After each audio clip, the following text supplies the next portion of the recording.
여러분, 안녕하세요. 혹시 이런 생각 해보신 적이 있으신가요? 왜 어떤 집의 아이들은 성인이 되어서도 유독 잘 될까요? 부모가 부자라서도 아이가 어릴 적 특별히 뛰어나서도 아니었습니다. 겉보기엔 평범한 집인데 성인이 된 자녀들이 각자 자리에서 인정받으며 살아가더군요. 그 속에는 공통된 비밀이 있었습니다. 오늘은 실제 부모님들의 이야기를 바탕으로 성인 자녀가 잘 되는 집의 4가지 비밀을 나눠드리려 합니다. 여러분도 오늘 영상 끝까지 보시면 당장 실천할 수 있는 방법을 얻어가실 수 있을 겁니다. 그럼 지금부터 첫 번째 비밀을 함께 살펴보겠습니다. 성인 자녀가 잘 되는 집의 첫 번째 비밀은 바로 대화법이었습니다. 그런데 여기서 중요한 건 이 대화법이 아이가 어릴 때만 적용되는 게 아니라는 점이에요.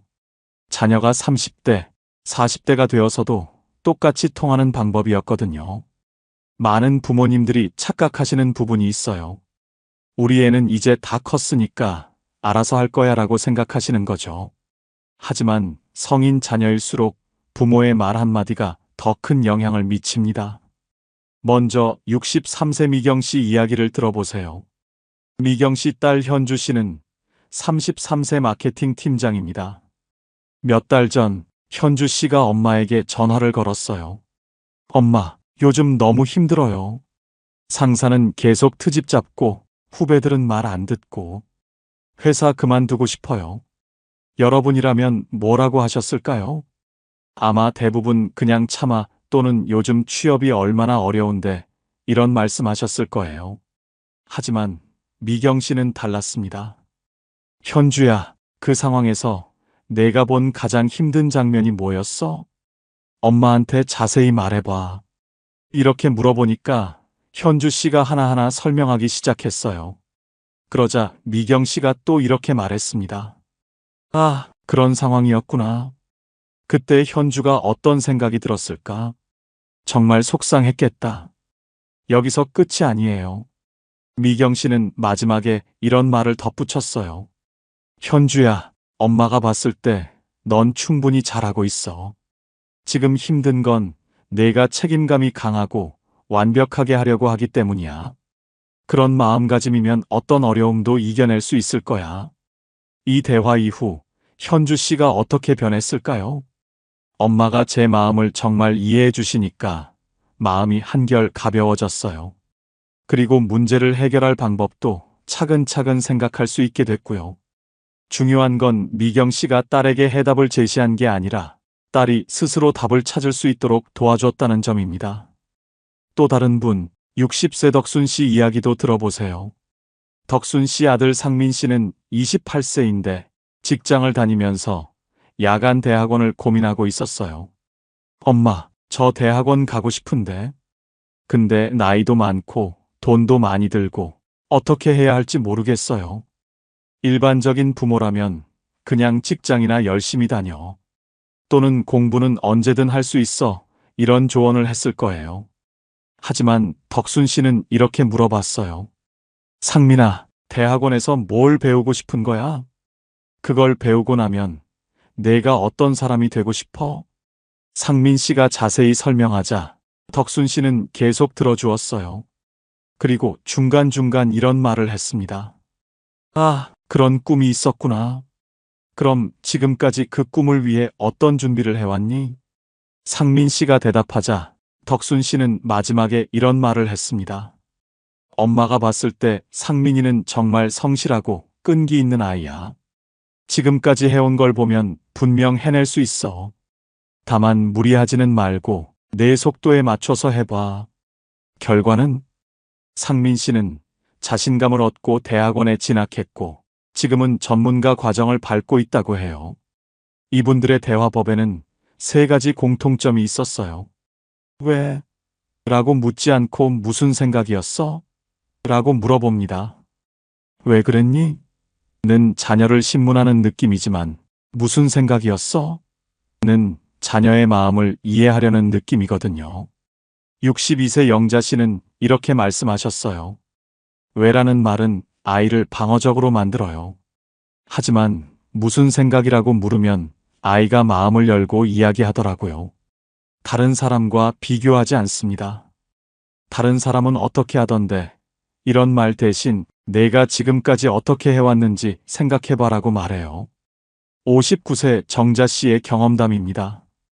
예전에는 옆집 아이는 이런 말을 자주 했는데 그럴 때마다 우리 애가 위축되더라고요. 그래서 비교하는 말은 아예 안 하기로 했어요. 조언보다는 지지를 먼저 합니다. 문제 해결책을 바로 제시하기보다는 너는 충분히 할 수 있어라는 믿음을 먼저 전달해요. 70세 순희 씨는 이런 말씀을 하셨어요. 아이들은 답을 알고 있어요. 다만 자신감이 없을 뿐이죠. 부모가 해야 할 일은 그 자신감을 북돋아주는 거예요. 이런 대화법을 사용한 부모님들의 자녀들은 어떻게 변했을까요? 67세 말순 씨의 증언을 들어보세요. 우리 딸이 결혼 후에도 고민이 있으면 저한테 먼저 전화해요. 엄마는 내 말을 끝까지 들어주시니까 마음이 정리된다고 하더라고요. 70세 금순 씨도 비슷한 경험을 하셨어요. 아들이 직장에서 승진 기회가 왔을 때 저한테 먼저 상의했어요. 엄마와 대화하면 제가 정말 원하는 게 뭔지 알 수 있어요 라고 하더군요. 여러분, 성인 자녀에게 가장 필요한 건 조언이 아니라 이해입니다. 해답이 아니라 공감이에요. 지시가 아니라 지지입니다. 오늘부터 자녀와 대화할 때 이 세 가지만 기억해 보세요. 왜? 대신 무슨 생각? 비교 대신 인정, 조언 대신 지지. 분명 놀라운 변화를 경험하실 거예요. 자, 이제 성인 자녀가 잘 되는 집의 두 번째 비밀을 말씀드릴게요. 바로 실패를 바라보는 완전히 다른 관점이었습니다. 대부분의 부모님들은 자녀가 실패하면 어떻게 반응하시나요? 괜찮다, 다음에 잘하면 되라고 위로하시거나 왜 그런 실수를 했니? 라고 걱정하시죠. 하지만 성인 자녀를 잘 키운 부모님들은 달랐어요. 실패를 데이터로 보셨던 겁니다. 감정적으로 접근하지 않고 분석적으로 접근하셨어요. 56세 은숙 씨 이야기부터 들어보세요. 은숙 씨 아들 준호 씨는 29세에 공무원 시험에 도전했어요. 2년 동안 준비했는데 아깝게 떨어졌습니다. 준호 씨가 엄마에게 전화를 걸었어요. 엄마, 저 또 떨어졌어요. 이제 정말 포기해야 할 것 같아요. 일반적인 부모라면 괜찮다, 다시 도전해봐, 또는 이제 그만하고 다른 일 찾아봐라고 했을 거예요. 하지만 은숙 씨는 전혀 다른 반응을 보였습니다. 준호야, 이번에 뭐가 아쉬웠는지 차근차근 분석해보자. 엄마가 들어볼게. 그리고 이어서 세 가지를 차근차근 물어봤어요. 준호야, 시험에서 어떤 부분이 가장 어려웠어? 암기한 건 다 기억났는데 응용 문제가 너무 어려웠어요. 그럼 왜 응용 문제가 어려웠을까? 사실 외우기만 했지 제대로 이해하지 못했던 것 같아요. 그럼 다음에는 어떻게 공부하면 좋을까? 이해를 먼저 하고 그 다음에 암기를 해야겠어요. 준호 씨와 함께 차근차근 분석해 본 결과 문제는 암기에만 집중했다는 점이었어요. 이해 없는 단순 암기로는 응용 문제를 풀 수 없었던 거죠. 은숙 씨는 이렇게 말했습니다. 아, 그럼 이번 경험이 정말 소중하네. 만약 운 좋게 붙었다면 근본적인 문제를 모르고 넘어갔을 텐데 지금 정확히 알게 됐잖아. 그리고 더 놀라운 말을 했어요. 준호야, 진짜 실력 있는 공무원이 되려면 지금이 기회야.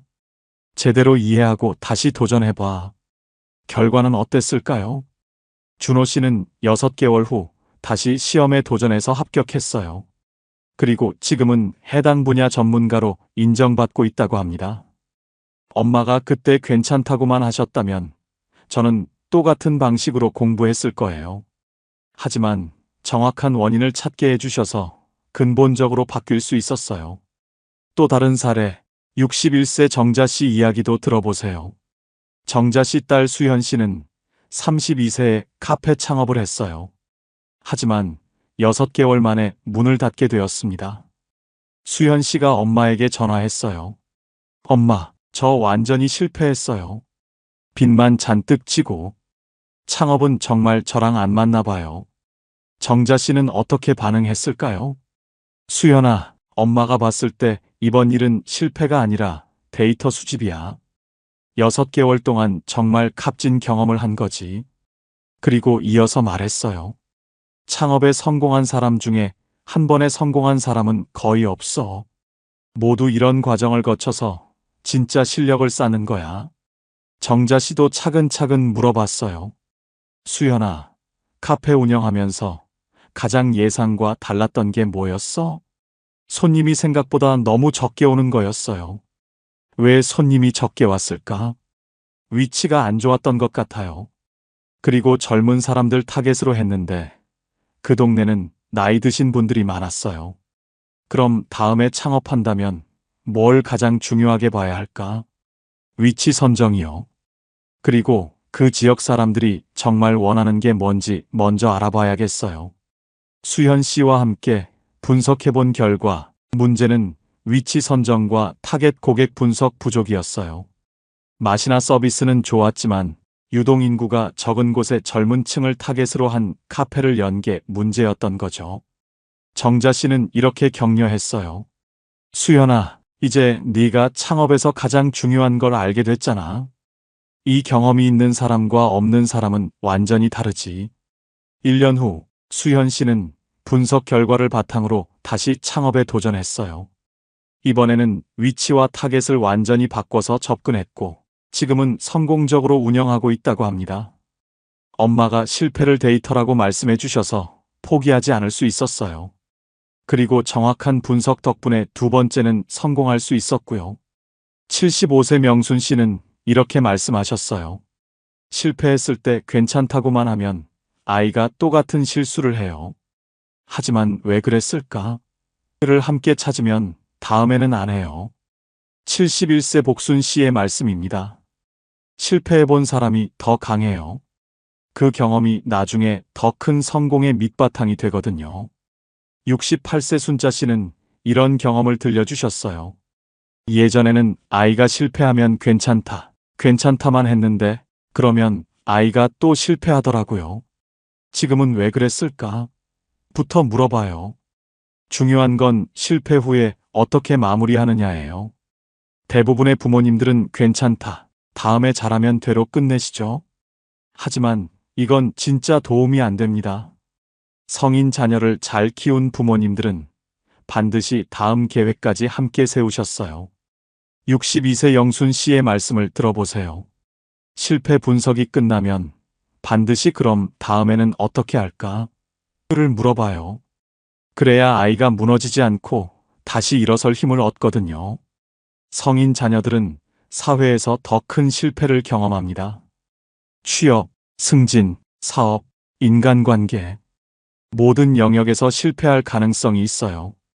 이때 부모가 어떤 관점을 제시하느냐가 정말 중요합니다. 70세 말자 씨의 증언입니다. 우리 아들이 직장에서 큰 프로젝트를 실패했을 때 저는 그 경험이 내 능력을 한 단계 올려줄 거야 라고 했어요. 그랬더니 아들이 포기하지 않고 더 열심히 하더라고요.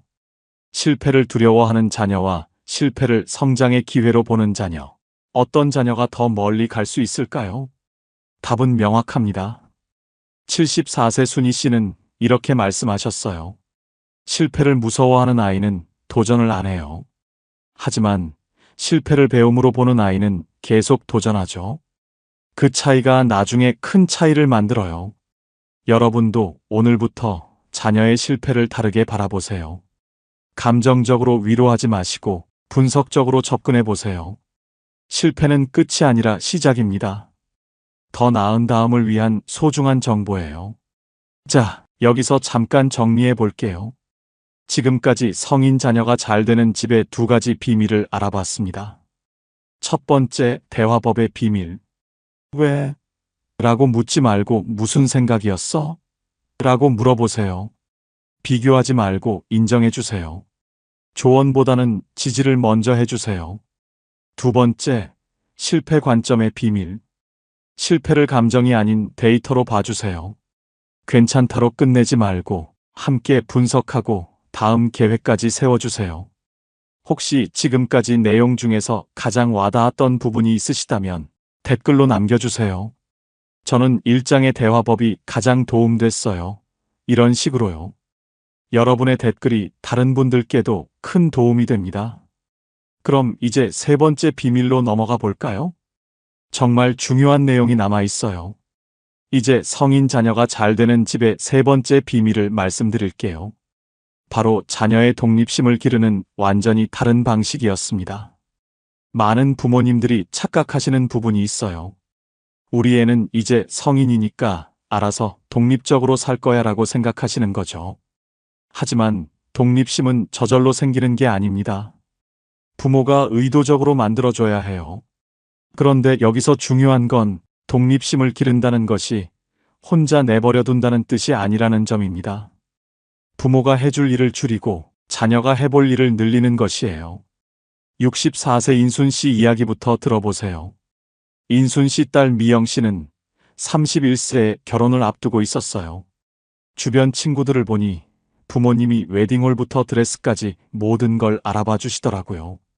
미영 씨도 엄마에게 말했어요. 엄마, 결혼 준비가 너무 복잡해요. 어디서부터 시작해야 할지 모르겠어요. 일반적인 부모라면 엄마가 다 알아볼게 또는 엄마 친구가 웨딩 플래너 소개해 줄게라고 했을 거예요. 하지만 인순 씨는 달랐습니다. 미영아, 결혼은 내 인생에서 정말 중요한 일이잖아. 내가 직접 알아보고 선택해야 나중에 후회 안 할 거야. 그리고 이어서 말했어요. 엄마는 내가 혼자 할 수 있다고 믿어. 어려운 일이 생기면 언제든 물어봐. 하지만 결정은 내가 해야 해. 처음에 미영 씨는 당황했어요. 다른 집 엄마들은 다 해주는데 우리 엄마만 안 해주니까요. 하지만 결과는 놀라웠습니다. 미영 씨는 웨딩 관련 사이트를 직접 찾아보고 여러 업체를 비교하고 예산을 계획하며 체계적으로 준비했어요. 6개월 후 미영 씨는 자신이 원하는 스타일의 완벽한 결혼식을 올렸습니다. 처음에는 엄마가 왜 안 도와주시나 싶었는데 지금 보니 정말 감사해요. 제가 직접 준비한 결혼식이라 더 의미 있고 무엇보다 이 과정에서 제가 뭐든 할 수 있다는 자신감을 얻었어요. 더 놀라운 건 그 이후예요. 미영 씨는 신혼집 구하기, 이사 준비, 새 직장 찾기까지 모든 걸 스스로 해결했어요. 결혼 준비를 혼자 해보니까 세상에 제가 못할 일이 없다는 생각이 들어요. 또 다른 사례, 64세 옥분 씨 이야기도 들어보세요. 옥분 씨 아들 재민 씨는 34세 회사원이었는데 직장에서 스트레스를 많이 받고 있었어요. 재민 씨가 엄마에게 상담했어요.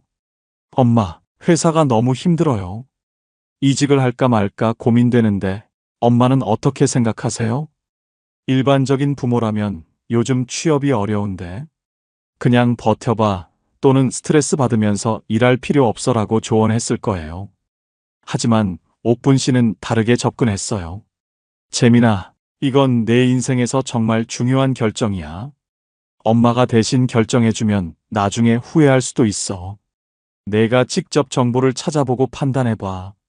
그리고 구체적인 방법을 제시했어요.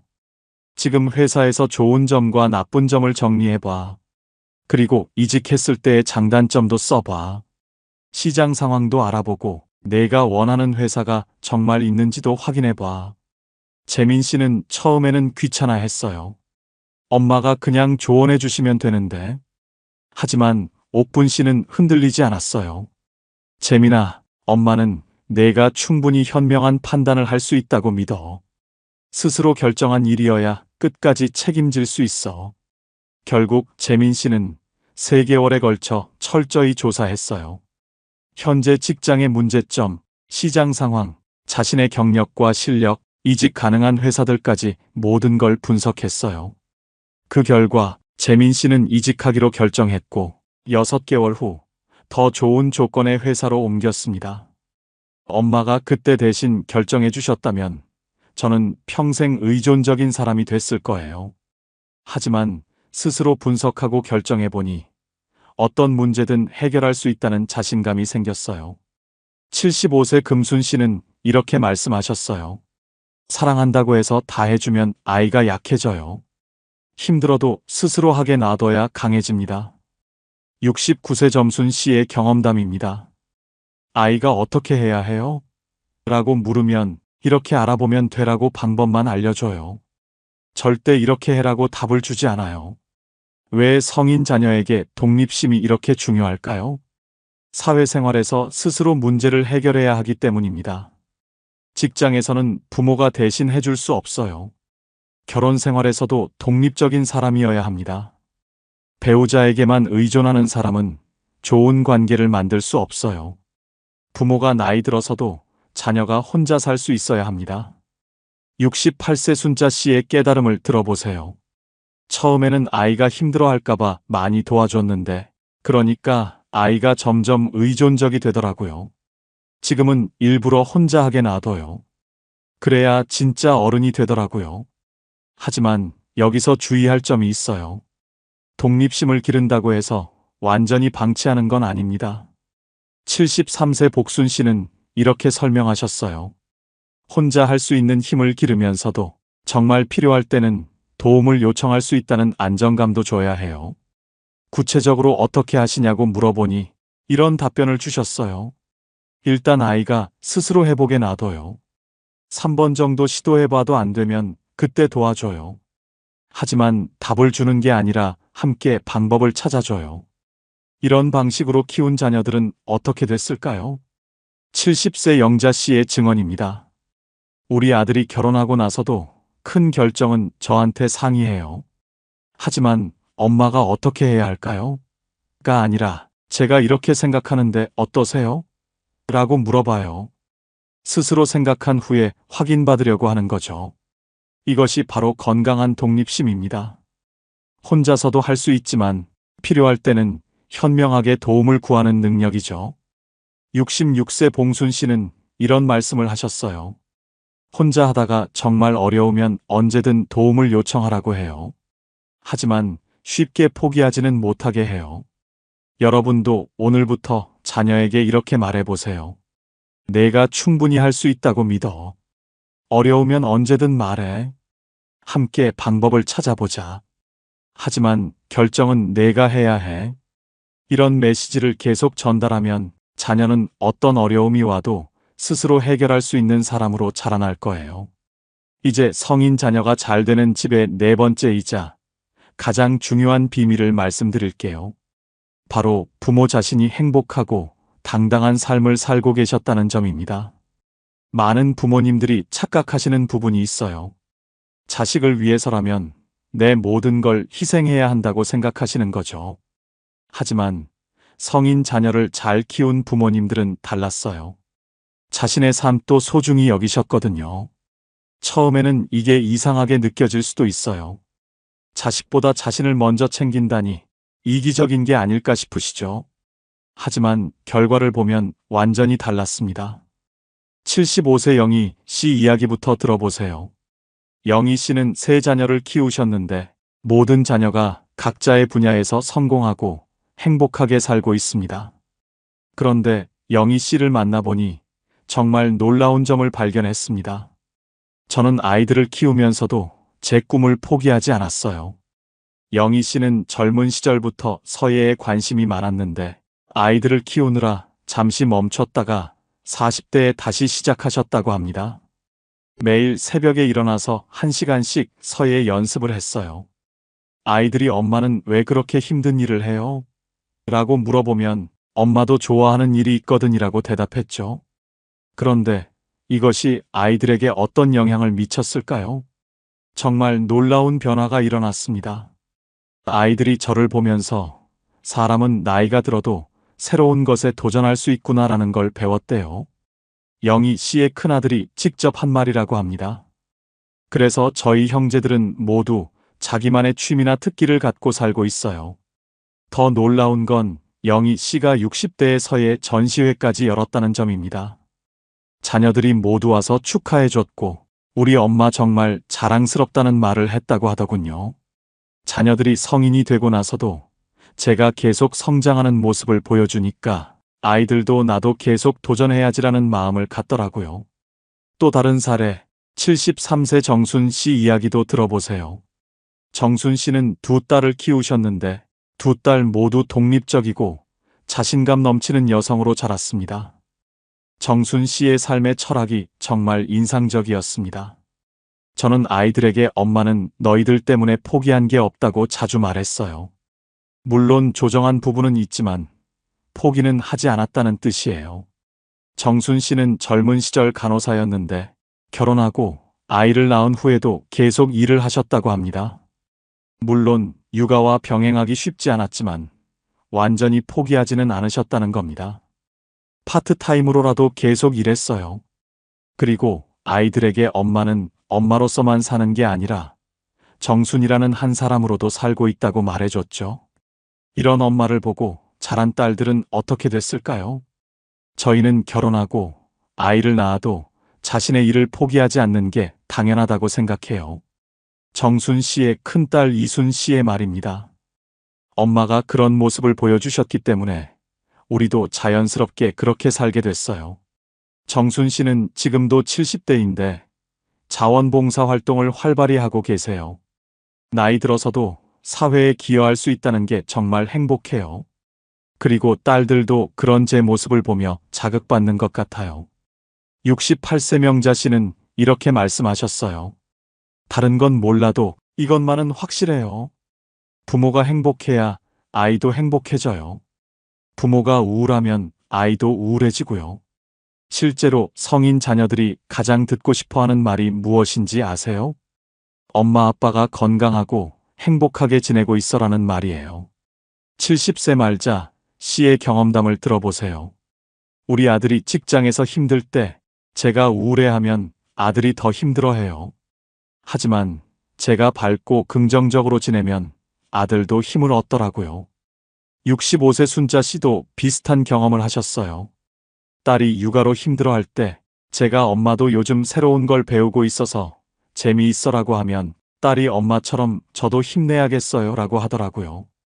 72세 경자 씨는 자신만의 시간을 갖는 것이 얼마나 중요한지 깨달으셨어요. 아이들이 학교에 간 시간에는 온전히 제 시간이었어요. 독서도 하고 운동도 하고 친구들과의 만남도 가졌죠. 그리고 이어서 말씀하셨어요. 아이들이 집에 오면 온전히 아이들과 시간을 보냈어요. 그때만큼은 제 일은 잠시 미뤘죠. 하지만 제 시간도 똑같이 소중하게 여겼어요. 69세 복자 씨는 계속해서 새로운 도전을 하셨어요. 50대에 컴퓨터를 배우고 60대에는 영어 회화를 시작했어요. 아이들이 엄마는 정말 대단해라고 하더라고요. 그 결과 어떻게 됐을까요? 아이들도 나이 들어서 새로운 걸 배우는 걸 두려워하지 않아요. 엄마도 그 나이에 배우셨는데 우리야 얼마든지 할 수 있지라고 생각하더라고요. 71세 미자 씨는 자신의 감정을 솔직하게 표현하는 것도 중요하다고 깨달으셨어요. 힘든 일이 있을 때 엄마도 힘들다고 솔직하게 말해요. 하지만 동시에 그래도 엄마는 이런 방법으로 극복하고 있어라고도 말해줘요. 하지만 여기서 주의할 점이 있어요. 자신의 행복을 추구하되 자녀에게 부담을 주면 안 된다는 점입니다. 74세 순희 씨는 이렇게 말씀하셨어요. 저는 아들에게 절대 너 때문에 내가 이렇게 산다는 말을 하지 않았어요. 대신 엄마는 엄마 나름대로 행복하게 살고 있다는 메시지를 전해주려고 했죠. 구체적으로 어떤 방식이었는지 물어보니 이런 설명을 해주셨습니다. 아들이 엄마 오늘은 어디 가세요? 라고 물으면 엄마도 친구들이랑 재미있는 일이 있어라고 대답했어요. 절대 너 때문에 못 간다거나 너 챙기느라 바쁘다는 말은 안 했죠.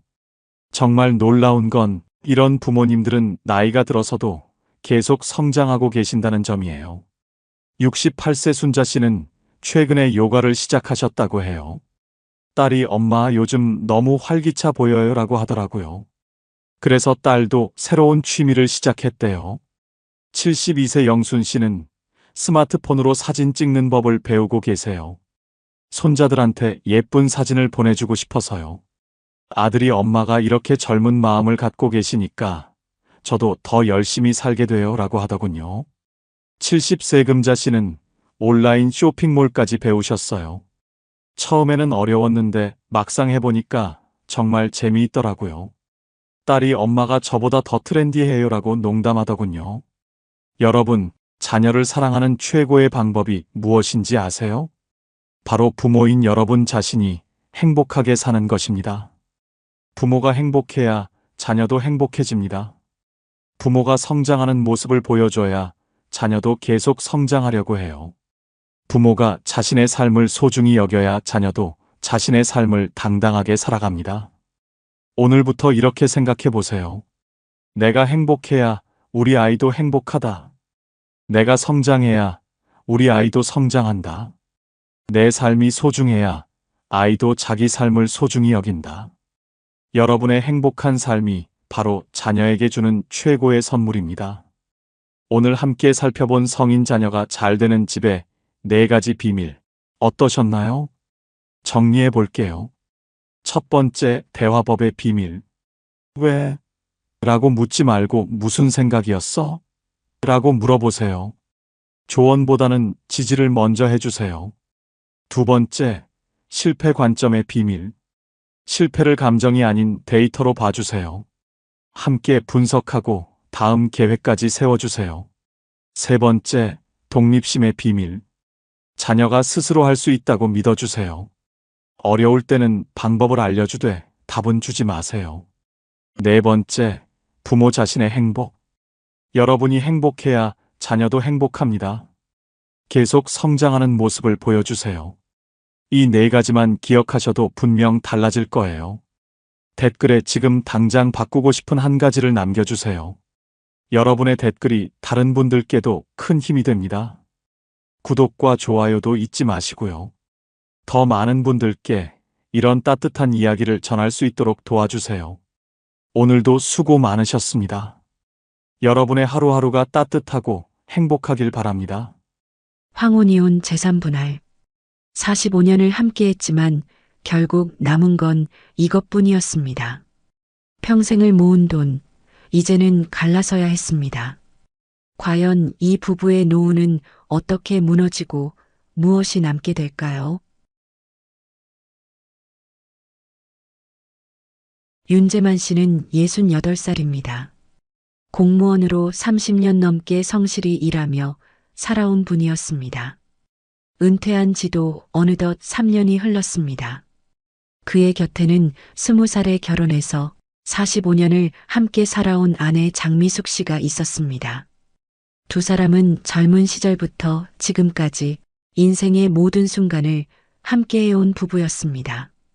겉보기에는 평범한 노부부였습니다. 하지만 실상은 달랐습니다. 한때 풍족하던 퇴직금 1억 2천만 원은 생활비로 조금씩 줄어들고 있었습니다. 연금 200만 원이 들어오지만 매달 생활비가 300만 원이라 100만 원씩은 퇴직금에서 뺐어야 했습니다. 그렇게 계산해 보니 10년도 지나지 않아 퇴직금이 바닥날 상황이었습니다. 아이들은 각자 가정을 꾸려 떠난 뒤였습니다. 첫째 아들은 서울에서 직장 생활을, 둘째 딸은 부산에서 자영업을, 막내 아들은 해외로 나가버렸습니다. 둘만 남은 집안은 점점 삭막해졌습니다. 예전에는 아이들 웃음소리로 가득했던 거실이 이제는 텔레비전 소리만 메아리쳤습니다. 재만 씨는 매일 아침 일어나면 통장 잔고부터 확인하는 습관이 생겼습니다. 어제보다 줄어진 잔고를 보며 한숨만 깊어갔습니다. 생활비 좀 아껴야 해요. 재만 씨는 늘 같은 말을 했습니다. 이러다간 다 떨어져요. 그러면 아내 미숙 씨는 지친 목소리로 대꾸하곤 했습니다. 나도 아끼고 있어. 근데 이렇게 사는 게 너무 답답해. 이 말이 나온 순간 재만 씨의 얼굴은 굳어졌습니다. 45년을 함께 살아온 부부 사이에 처음으로 깊은 균열이 시작되었습니다. 미숙 씨는 더 이상 참을 수 없다는 듯 방으로 들어가 버렸습니다. 재만 씨는 혼자 거실에 앉아서 멍하니 천장만 바라보았습니다. 내가 뭘 잘못했지? 평생 가족을 위해 일만 했는데 그런 생각들이 머릿속을 맴돌았습니다. 사실 재만 씨는 몰랐습니다. 아내가 얼마나 오랫동안 혼자서 모든 것을 감당해 왔는지를. 새 아이를 키우며 시부모님까지 모시느라 자신의 꿈은 접어둔 채 살아온 45년. 그 시간의 무게를 말입니다. 퇴직 후 집에만 있는 남편을 보며 미숙 씨는 문득 깨달았습니다. 내 인생은 언제 시작되는 거지? 그날 밤부터 두 사람은 서로 다른 방에서 잠들기 시작했습니다. 45년간 함께 누워온 침대가 이제는 너무 좁게 느껴졌습니다. 아침에도 저녁에도 예전 같은 대화는 사라졌습니다. 필요한 말만 주고받을 뿐 마음을 나누는 대화는 없었습니다. 재만 씨는 혼자 산책을 나가며 이게 정말 내 인생인가 하는 생각을 했습니다. 공무원으로 성실히 일하고 가족을 위해 모든 것을 바쳤는데 노후는 이렇게 외롭고 쓸쓸할 줄 몰랐습니다. 미숙 씨 역시 혼자만의 시간이 길어지자 지난 45년을 되돌아보게 되었습니다. 젊었을 때 꿈꾸던 것들, 하고 싶었지만 하지 못한 것들이 하나둘씩 떠올랐습니다.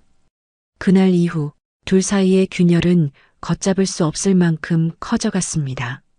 45년간 함께 쌓아온 추억들조차 이제는 무겁기만 한 짐처럼 느껴졌습니다. 결국 이혼이라는 단어가 두 사람 사이에 처음으로 오르내리기 시작했습니다. 한때 서로에게 전부였던 부부가 이제는 가장 멀고 낯선 사이가 되어버린 것입니다. 결국 이혼 이야기는 현실이 되었습니다. 두 사람은 상담 끝에 법정을 찾게 되었습니다. 45년간 함께 쌓아온 모든 것을 이제는 법의 잣대로 나눠야 했습니다. 윤재만 씨는 당연히 생각했습니다. 내가 번 돈은 내 것이라고 말입니다. 공무원으로 30년 넘게 월급을 받아왔고 은퇴하며 받은 퇴직수당 1억 2천만 원도 저축통장에 모아둔 8,500만 원도 모두 자신의 것이라 믿었습니다. 아내는 한 번도 직장을 다닌 적이 없었으니 경제적 기여는 없다고 여긴 겁니다. 하지만 변호사는 차분히 설명했습니다. 민법 제839조 2에 따르면 혼인 중 형성된 재산은 공동재산으로 봅니다. 아내분이 가정과 자녀를 돌본 것도 재산 형성에 기여한 것으로 인정됩니다. 재만 씨는 이해할 수 없었습니다.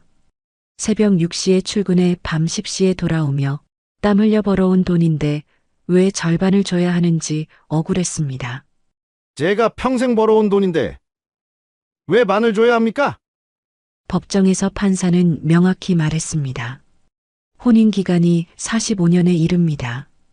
이처럼 장기간의 혼인에서는 부부가 공동으로 재산을 형성했다고 판단합니다. 따라서 재산분할 비율은 원칙적으로 5대5입니다. 재만 씨는 계산기를 꺼내 들었습니다. 퇴직금 1억 2천만 원의 절반, 6천만 원. 저축 8,500만 원의 절반, 4,250만 원. 집값 5억 원의 절반, 2억 5천만 원. 모두 합치면 아내가 가져갈 금액은 약 3억 7천만 원에 달했습니다. 내가 30년 넘게 벌어서 모은 돈의 절반을. 재만 씨의 머리는 어지러웠습니다. 아내 측 변호사가 덧붙였습니다. 전업주부의 가사노동은 경제적 가치가 분명합니다. 직접 금액으로 환산하지는 않지만 장기간의 결혼 생활에서는 재산 분할 비율을 높이는 근거가 됩니다. 판사는 서류를 확인하며 다시 말했습니다. 재산 총액은 약 7억 5천만 원. 혼인 전 형성한 재산이 거의 없으니 분할 대상은 대부분 혼인 중 형성된 것으로 봅니다. 결국 아내 장미숙 씨가 가져갈 몫은 약 3억 7천만 원으로 확정되었습니다. 윤재만 씨가 평생 성실히 일해 모은 돈의 절반이었습니다. 평생 벌어온 게 결국 반토막이라니 허무하구나. 윤재만 씨 부부의 혼인 기간은 45년. 법적으로도 사회적으로도 긴 세월이었습니다. 5년, 10년의 혼인이라면 다를 수 있습니다. 하지만 반세기에 가까운 시간은 그 자체로 엄청난 무게를 가졌습니다. 그 시간 동안 쌓인 재산은 두 사람의 공동 노력의 결과물이라고 보는 게 법의 관점이었습니다. 재만 씨는 생각해 보았습니다. 23살에 결혼해서 68살이 된 지금까지 정말 긴 시간이었습니다. 그 45년 동안 어떤 일들이 있었을까요? 아이 셋을 낳아 기르며 첫째가 대학 갈 때까지 20년, 막내가 독립할 때까지 또다시 몇 년, 시부모님을 10년간 모시고 친정어머니도 5년간 돌보았습니다.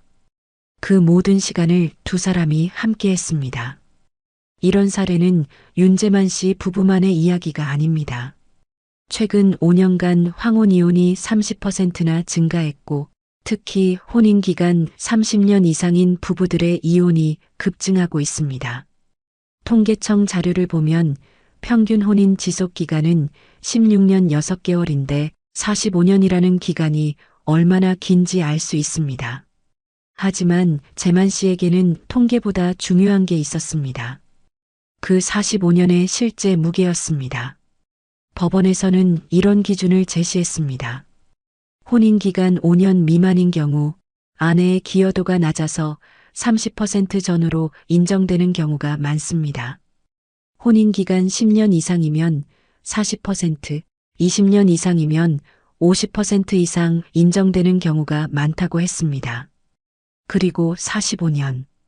이 정도 기간이면 재산분할 비율이 50%를 훨씬 넘어서는 경우도 있다는 것이었습니다.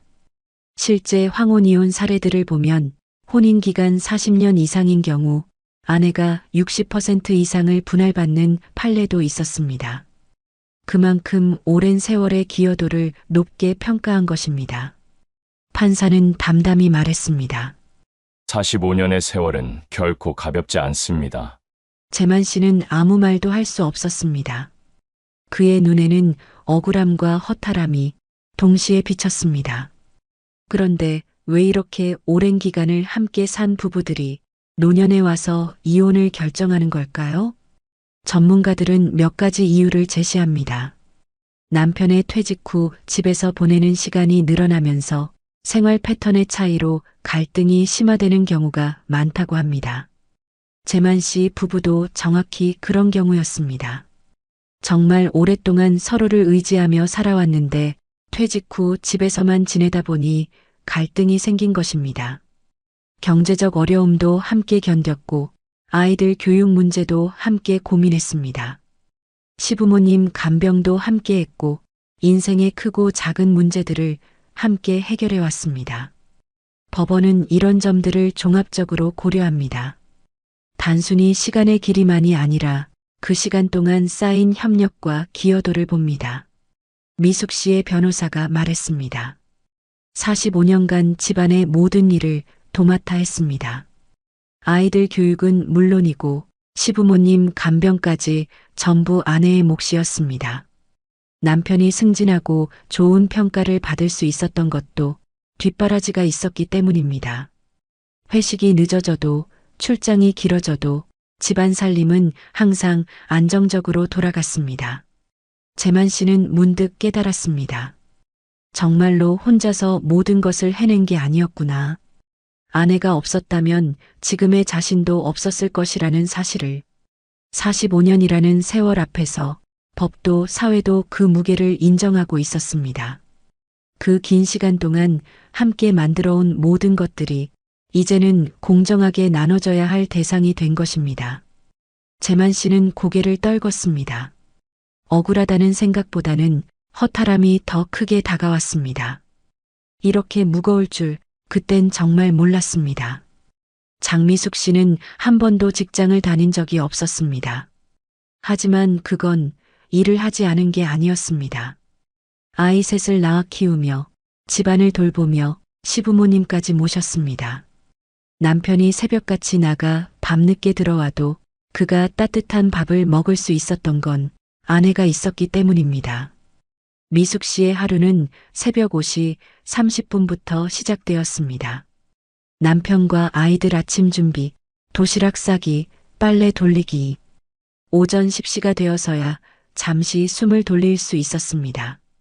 오후에는 아이들 학교 일로 바쁜 하루였습니다. 학부모 상담, 준비물 챙기기, 학원 픽업까지. 저녁 준비는 또 다른 전쟁이었습니다. 아이들이 대학을 가고 직장을 얻고 가정을 꾸릴 수 있었던 것도 아내의 손길이 있었기 때문이었습니다. 시부모 치매 간병 5년, 밤마다 깨서 돌본 시간. 그건 돈으로도 말로도 설명할 수 없는 노동이었습니다. 법원은 이를 분명히 인정했습니다. 가사노동 또한 경제적 기여입니다. 전업주부의 역할은 결코 가볍지 않습니다. 변호사가 구체적으로 설명했습니다. 최저임금으로만 단순 계산해도 45년간 수억 원에 이릅니다. 육아, 살림, 간병을 전문업체에 맡긴다면 월 300만 원은 좋게 들어갑니다. 베이비시터, 가사도우미, 간병인 비용을 합치면 말입니다. 그런데 45년간 이 모든 일을 미숙 씨 혼자서 해낸 것입니다. 통계청에서 발표한 자료를 보면 전업주부의 가사노동 시간은 하루 평균 7시간 18분입니다. 이는 직장인 근무 시간과 맞먹는 수준입니다. 하루 종일 기저귀 갈아주고 약 챙겨드리고 밤에도 몇 번씩 깨어서 시부모님을 돌봤습니다. 미숙 씨는 제대로 잠을 잔 적이 없었습니다. 아내는 눈물을 훔치며 속내를 드러냈습니다. 내가 집 지켰으니까 당신이 밖에서 돈 벌 수 있었던 거야. 재만 씨는 생각해 보았습니다. 정말로 자신 혼자 모든 걸 해낸 게 맞나? 아내가 없었다면 어땠을까? 아침마다 도시락을 싸고 저녁마다 따뜻한 밥을 차려주고 아이들 뒷바라지까지 하면서도 한 번도 월급을 받은 적이 없었습니다. 법정에서 판사가 말했습니다. 가사노동의 경제적 가치는 단순히 시급으로만 계산할 수 없습니다. 정서적 안정, 교육적 효과까지 고려하면 그 가치는 훨씬 더 큽니다. 재만 씨는 처음으로 깨달았습니다. 아내의 45년이 얼마나 소중한 시간이었는지를. 그 시간이 없었다면 지금의 자신도 아이들도 가정도 없었을 것이라는 사실을. 재만 씨는 눈을 피했지만 그 말이 사실이라는 걸 누구보다 잘 알고 있었습니다. 문제는 두 사람 모두 이미 은퇴했다는 사실이었습니다. 예전처럼 다시 돈을 벌 수도 새로운 길을 찾을 수도 없었습니다. 남은 건 오직 퇴직금과 집, 그리고 몇 장 안 되는 예금 통장뿐이었습니다. 재만 씨는 68살이었습니다. 미숙 씨는 65살이었습니다. 둘 다 새로 일자리를 구하기에는 너무 늦은 나이였습니다. 재산을 반으로 나눈다면 두 사람 모두가 가진 돈은 각각 3억 7,500만 원 정도. 앞으로 살아갈 20년 그 돈으로 버텨야 했습니다. 혼자 살 때 월 생활비를 200만 원이라고 계산해 봤습니다. 1년이면 2,400만 원, 10년이면 2억 4천만 원, 20년을 살려면 4억 8천만 원이 필요했습니다. 그런데 나눠받을 돈은 3억 7,500만 원, 1억 원이 부족한 상황이었습니다. 게다가 의료비는 계산에 포함되지 않았습니다. 나이가 들면서 병원비는 점점 늘어날 텐데 그 돈은 어디서 마련해야 할까요? 윤재만 씨는 계산기를 두드리다 고개를 떨궜습니다. 이 돈 나누고 나면 나한테 뭐가 남는 거지? 한때 자랑스러웠던 퇴직금이 이제는 더 큰 불안의 씨앗이 되고 있었습니다. 미숙 씨도 마찬가지였습니다. 혼자 살아가기에는 3억 7,500만 원도 넉넉하지 않았습니다. 원룸 월세만 해도 50만 원은 들어갑니다. 생활비 150만 원까지 합치면 월 200만 원은 기본적으로 필요합니다. 두 사람 모두 경제적으로 여유로운 노후를 꿈꾸고 있었는데 현실은 그렇지 못했습니다. 게다가 인플레이션까지 고려하면 20년 후 물가는 지금보다 훨씬 높아질 것입니다. 지금의 200만 원이 20년 후에는 300만 원의 가치가 될지도 모릅니다.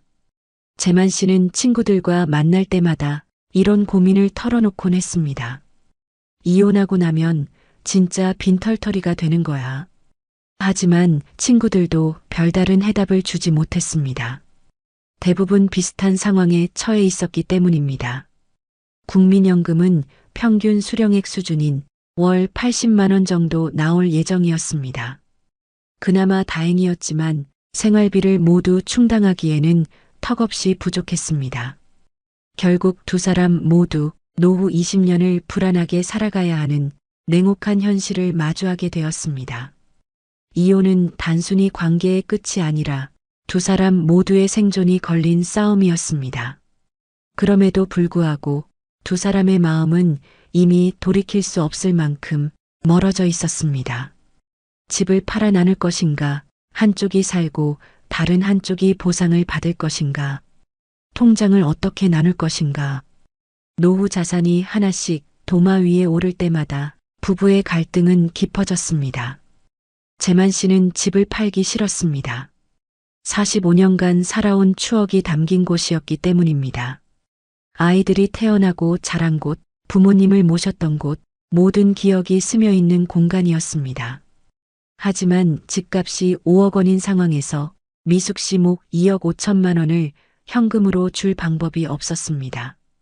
퇴직금과 예금을 합쳐도 부족했습니다. 결국 집을 팔아야 하는 상황이었습니다. 미숙 씨는 오히려 시원했습니다. 그 집에서 보낸 45년이 모두 행복한 기억만은 아니었기 때문입니다.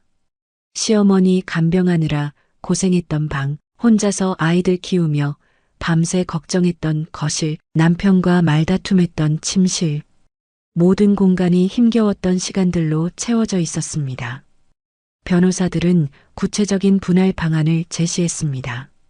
집 5억 원, 퇴직금 1억 2천만 원, 예금 8,500만 원, 총 7억 500만 원을 절반씩 나누는 것, 각자 3억 7,500만 원씩 가져가는 것이 가장 공정한 방법이라고 했습니다. 하지만 숫자로 나누기에는 45년의 세월이 너무 무거웠습니다. 재만 씨는 생각했습니다. 정말 이게 끝인가?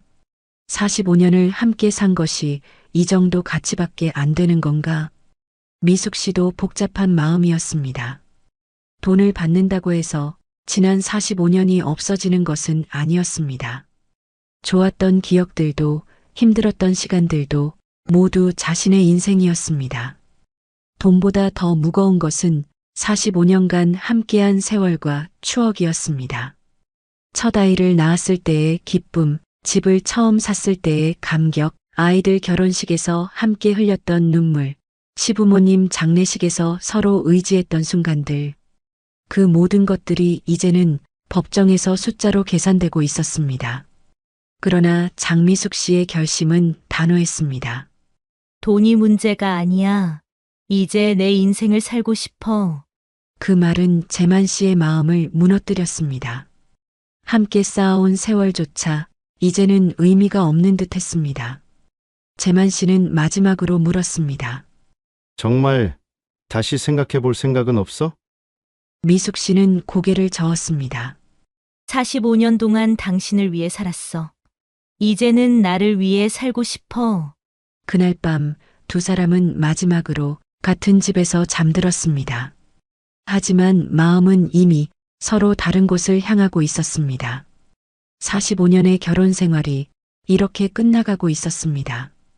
이혼은 돈의 문제가 아니라 결국 두 사람의 세월까지 잘라내는 일이었습니다. 황혼 이혼의 재산 분할은 단순히 숫자의 문제가 아니었습니다. 기본 원칙, 혼인 기간, 보이지 않는 기여도, 퇴직 후의 냉혹한 현실, 그 모든 것이 얽혀 한 사람의 노후를 송두리째 흔들어 놓았습니다. 윤재만 씨와 장미숙 씨, 45년을 함께 살아온 이 부부는 법정에서 모든 것을 나누게 되었습니다. 집 5억 원을 팔아서 나누고 퇴직금 1억 2천만 원도 절반씩, 예금 8,500만 원도 절반씩, 각자 3억 7,500만 원씩 가져가게 되었습니다. 하지만 그 돈으로 과연 20년의 노후를 버틸 수 있을까요? 월 200만 원씩 쓴다면 15년 반이면 바닥이 납니다. 의료비까지 고려하면 더 빨리 떨어질 수도 있습니다. 재만 씨는 새로운 원룸에서 혼자만의 노후를 시작했습니다. 45년간 함께했던 모든 것들이 이제는 기억 속에만 남게 되었습니다. 미숙 씨 역시 마찬가지였습니다. 자유를 얻었지만 경제적 불안감은 여전했습니다. 두 사람 모두 예상보다 훨씬 빠듯한 노후를 살아가게 되었습니다. 이것이 바로 황혼이혼의 현실입니다. 감정적 해방과 경제적 위험이 동시에 찾아오는 것입니다. 법은 공정하게 재산을 나눠줍니다. 하지만 그 이후의 삶은 각자가 책임져야 하는 몫입니다. 45년의 혼인 기간이 만들어낸 무게, 전업주부에 보이지 않는 기여, 은퇴 후 더 이상 돈을 벌 수 없는 현실. 이 모든 것들이 복합적으로 작용해서 재산 분할의 결과를 만들어냅니다. 황혼이혼을 생각하고 계신다면 단순히 감정적 결정만으로는 안 됩니다. 철저한 경제적 계산과 준비가 필요합니다. 이 부부는 결국 재산을 나눴지만 그 뒤의 삶은 어떻게 흘러가게 될까요? 이혼 판결 직후 가장 먼저 도마 위에 오른 건 집이었습니다. 서울 구로구의 오래된 아파트, 시세 5억 원. 추억이 깃든 보금자리였지만 법정에서는 50% 분할 대상이었습니다. 분할 방식은 두 가지였습니다.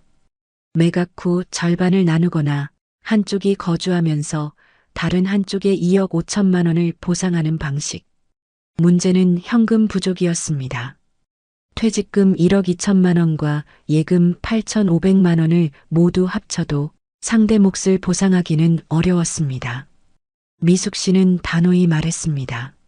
집을 팔아서라도 제 몫은 온전히 받아야겠습니다. 결국 두 분은 매각을 택했습니다. 집을 팔고 나서 생긴 비용들을 계산해 봤습니다. 다행히 45년간 1주택을 보유하고 거주했기 때문에 양도소득세는 비과세 대상이었습니다. 중개수수료 200만 원, 법무사 비용 70만 원까지 합치면 총 270만 원이 나갔습니다. 실제로 손에 들어온 돈은 4억 9,730만 원이었습니다. 각자 2억 4,865만 원씩 나눠 가졌습니다. 법정에서 계산했던 2억 5천만 원과 큰 차이는 없었습니다. 이제 새 집을 구해야 했습니다. 재만 씨는 구로구 근처의 분리형 원룸을 알아봤습니다. 보증금 5천만 원에 월세 80만 원짜리 15평. 2000년대 초반에 지어진 건물이었지만 혼자 살기에는 충분했습니다. 관리비 5만 원에 수도 전기 가스비까지 합치면 월 12만 원 정도 더 들어갔습니다. 총 주거비는 월 97만 원이었습니다. 미숙 씨는 같은 구로구에서 좀 더 작은 곳을 찾았습니다. 보증금 5천만 원에 월세 65만 원짜리 10평 원룸이었습니다. 90년대에 지어진 오래된 건물이었지만 지하철역과도 가까웠습니다. 관리비 4만 원에 수도 전기 가스비 10만 원까지 합치면 총 주거비는 월 79만 원이었습니다. 두 사람 모두 집 문제는 해결했지만 보증금과 이사 비용으로 상당한 돈이 들어갔습니다. 하지만 혼자 사는 것은 생각보다 어려웠습니다. 재만 씨는 45년간 아내가 해주던 요리를 이제 혼자 해야 했습니다. 하지만 요리 경험이 전혀 없었습니다. 결국 배달 음식과 외식에 의존하게 되었습니다. 하루 식비만 18,000원씩 들어갔습니다. 한 달이면 54만 원. 서울 물가가 비싸다 보니 식비 부담이 더욱 컸습니다. 더 큰 문제는 건강이었습니다. 기름진 음식을 계속 먹다 보니 소화가 잘 안 되고 체중도 늘어났습니다. 재만 씨는 예전 미숙 씨의 집밥이 그리웠습니다. 미숙 씨는 다른 문제가 있었습니다. 45년간 남편과 함께 살다가 혼자 원룸에 있으니 밤이 무서웠습니다. 작은 소리에도 깜짝깜짝 놀랐고 잠들기가 어려웠습니다. 전구가 나가거나 변기가 막혀도 스스로 해결해야 했습니다. 두 사람 모두 아플 때가 가장 힘들었습니다. 감기라도 걸리면 돌봐줄 사람이 없었습니다. 약국에 가는 것조차 혼자 해야 했습니다. 재만 씨의 월 생활비를 계산해 보니 주거비 97만 원, 식비 54만 원, 취미 및 차량 유지비, 기타 생활비 100만 원까지 합치면 총 251만 원이 들어갔습니다. 1년이면 3,012만 원, 10년이면 3억 120만 원. 계산해 보니 6년 정도면 바닥날 상황이었습니다. 미숙 씨는 요리를 할 줄 알아서 식비는 절약했지만 그래도 혼자 장보고 요리하기엔 40만 원은 들어갔습니다. 대신 보안 문제로 택시를 자주 이용했습니다. 주거비 79만 원, 식비 40만 원, 택시비 및 기타 생활비 80만 원까지 합치면 총 199만 원이 들어갔습니다. 1년이면 2,388만 원, 10년이면 2억 3,880만 원. 그녀는 8년 정도는 버틸 수 있을 것 같았습니다. 하지만 두 사람 모두 깨달았습니다.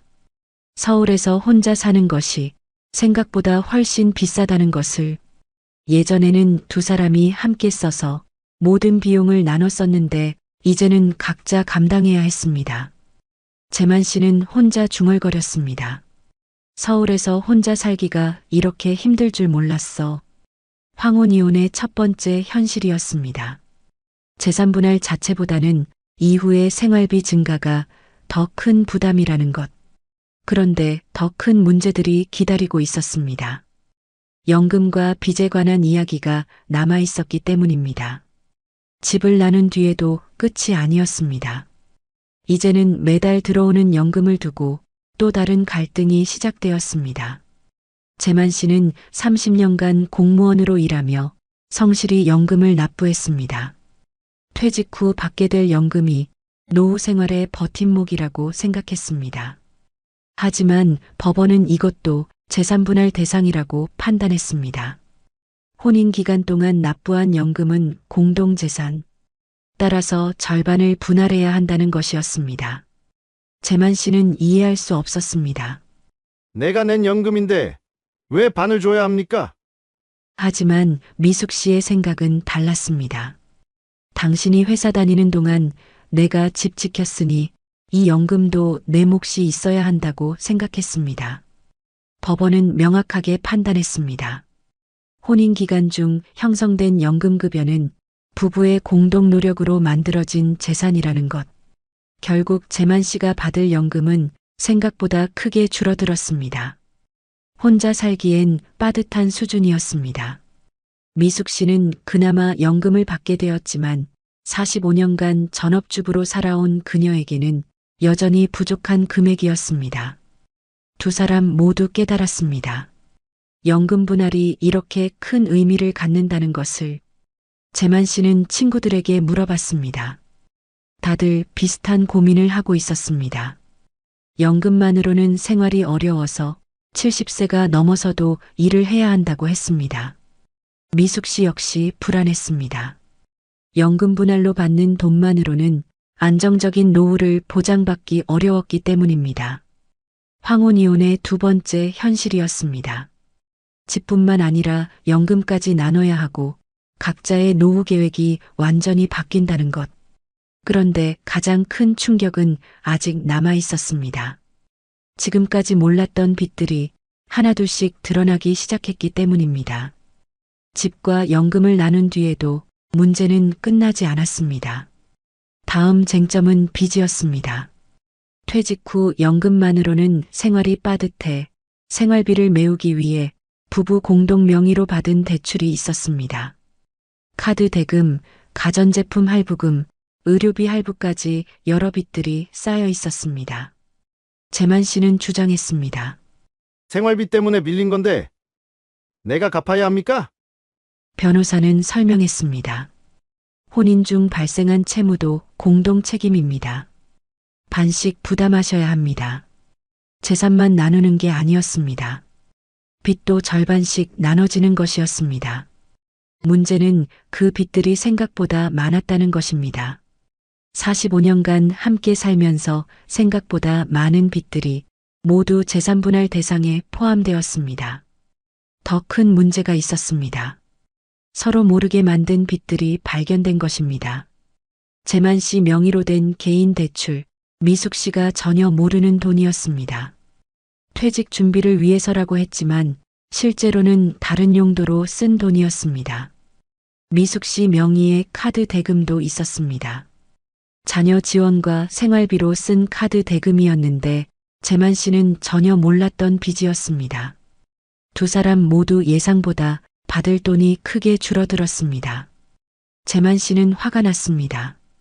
미숙 씨가 모르게 받은 개인 대출까지 왜 자신이 절반을 부담해야 하는지 이해할 수 없었습니다. 미숙 씨도 마찬가지였습니다. 자녀 지원은 가족을 위한 것이었는데 왜 빚으로 취급되는지 억울했습니다. 하지만 법은 명확했습니다. 혼인 중 발생한 모든 채무는 용도에 관계없이 공동 책임이라는 것. 변호사가 덧붙였습니다. 앞으로도 새로운 빚이 발견될 수 있습니다. 완전히 정리되려면 시간이 더 걸릴 것 같다고 했습니다. 두 사람은 서로를 의심하게 되었습니다. 혹시 숨겨놓은 빚이 더 있는 건 아닌지 서로를 믿을 수 없게 되었습니다. 45년간 함께 살면서도 서로 모르는 빚이 이렇게 많았다는 사실이 더욱 충격적이었습니다. 재만 씨는 혼자 중얼거렸습니다. 재산을 나누는 것도 서러운데 빚까지 나눠야 하다니. 황혼이혼의 세 번째 현실이었습니다.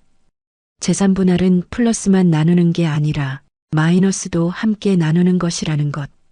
하지만 여기서 끝이 아니었습니다. 집도 나누고 연금도 나누고 빚도 나눴지만 아직 계산하지 못한 것들이 남아 있었습니다. 바로 혼자 살면서 새롭게 생기는 각종 세금과 의료비 부담이었습니다. 집을 나누고 빚까지 정리했지만 또 다른 문제가 나타났습니다. 바로 세금과 보험료였습니다. 건강보험료는 연금 소득과 재산에 따라 매달 부담이 늘어났습니다. 혼자 살게 되면서 지역가입자가 되었고 보험료도 각자 따로 내야 했습니다. 예전에는 재만 씨 직장 건강보험으로 두 사람이 함께 혜택을 받았는데 이제는 각자 보험료를 내야 했습니다. 게다가 나이가 들수록 의료비가 커졌습니다. 기본 검진은 무료였지만 추가 검사와 약값이 점점 늘어났습니다. 재만 씨는 당뇨약을 먹기 시작했습니다.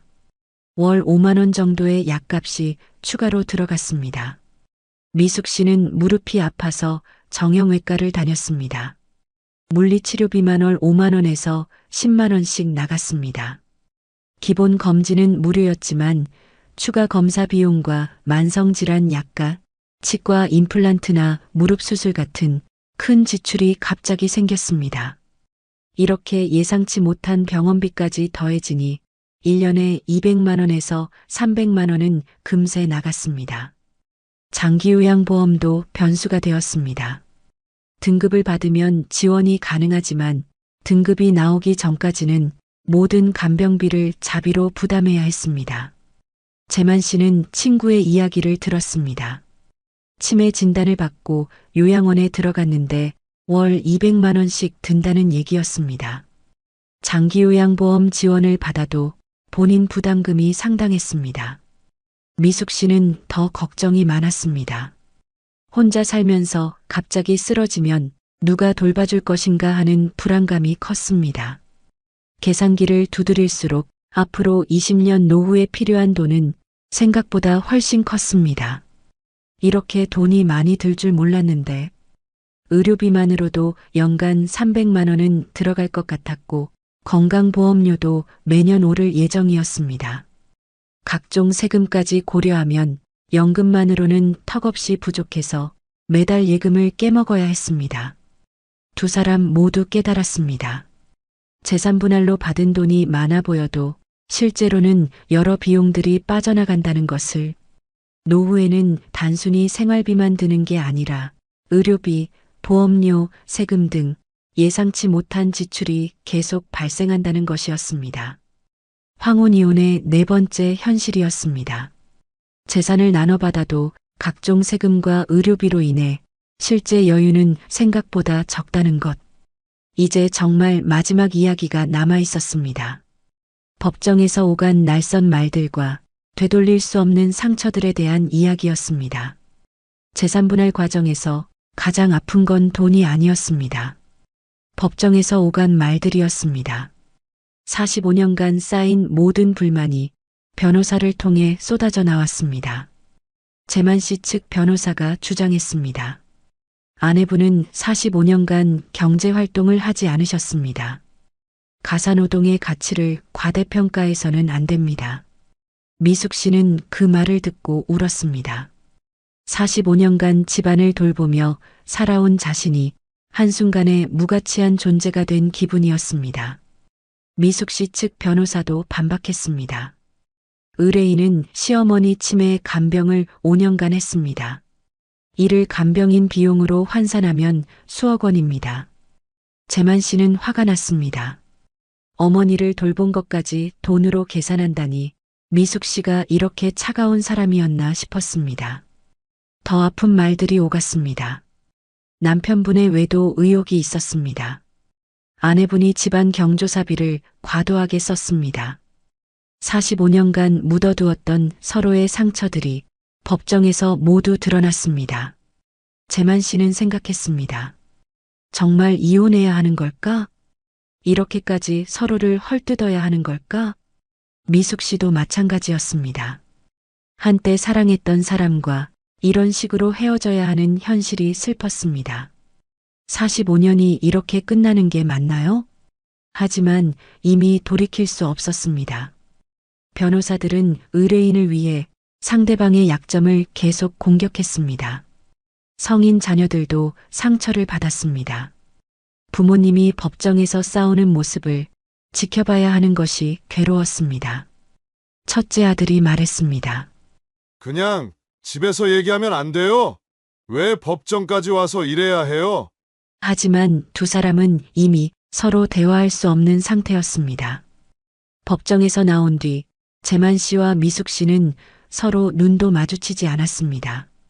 45년간 함께 살았던 사람이 이제는 가장 미운 사람이 되어버렸습니다. 재산 분할이 끝나고 나서 두 사람은 각자의 길을 갔습니다. 하지만 마음속 상처는 돈으로 치유할 수 없었습니다. 재만 씨는 새 원룸에서 혼자 저녁을 먹으며 생각했습니다. 정말 이게 원했던 삶인가? 미숙 씨도 마찬가지였습니다. 자유를 얻었지만 그 대가가 너무 컸습니다. 주변 사람들도 어색해했습니다. 45년간 부부로 알고 지냈는데 갑자기 남남이 되어버린 상황을 어떻게 받아들여야 할지 모르겠다고 했습니다. 동네에서 마주치는 것도 부담이었습니다. 같은 지역에 살다 보니 가끔씩 마주칠 수밖에 없었는데 서로 못 본 척하며 지나쳤습니다. 황혼이혼의 마지막 현실이었습니다. 재산을 나누는 것보다 마음의 상처가 더 크다는 것. 그리고 그 상처는 돈으로도 시간으로도 쉽게 치유되지 않는다는 것이었습니다. 재만 씨는 혼자 중얼거렸습니다. 이럴 줄 알았으면 그냥 참고 살 걸 그랬나? 하지만 이미 늦었습니다. 45년의 세월이 법정 한 번으로 끝나버린 것입니다. 1년이 지난 후 재만 씨와 미숙 씨는 각자의 자리에서 황혼이혼의 진짜 의미를 깨닫고 있었습니다. 재산 분할은 단순히 숫자를 나누는 게 아니었습니다. 집, 연금, 빚, 그리고 예상치 못한 비용들까지 모든 것이 복잡하게 얽혀 있었습니다. 재만 씨는 새로운 일상에 적응하고 있었습니다. 처음엔 서러웠지만 이제는 자유로움도 느끼고 있었습니다. 미숙 씨 역시 마찬가지였습니다. 경제적 불안감은 여전했지만 오랜만에 찾은 자신만의 시간이 생각보다 소중했습니다. 두 사람 모두 깨달았습니다. 황혼이혼의 진짜 비용은 돈이 아니라 준비 부족이라는 것을, 만약 미리 알았다면 연금 분할에 대비할 수 있었을 것입니다. 숨겨진 빚들도 정리할 수 있었을 것입니다. 의료비 준비도 더 체계적으로 했을 것입니다. 하지만 후회보다는 앞으로가 더 중요했습니다. 재만 씨는 새로운 사람들을 만났습니다. 비슷한 상황의 사람들과 이야기하며 혼자 사는 법을 조금씩 배워갔습니다. 미숙 씨는 봉사활동을 시작했습니다. 오랫동안 쌓인 경험이 다른 사람들에게 도움이 되고 있었습니다. 황혼 이혼을 생각하고 계신다면 이런 점들을 미리 준비해 보세요. 재산 목록을 정확히 파악하고 숨겨진 빚이 없는지 확인하세요. 연금 분할이 어떻게 이루어지는지 알아보고 혼자 살 때의 생활비를 계산해 보세요. 무엇보다 중요한 건 감정적 결정보다는 냉정한 계산과 준비입니다.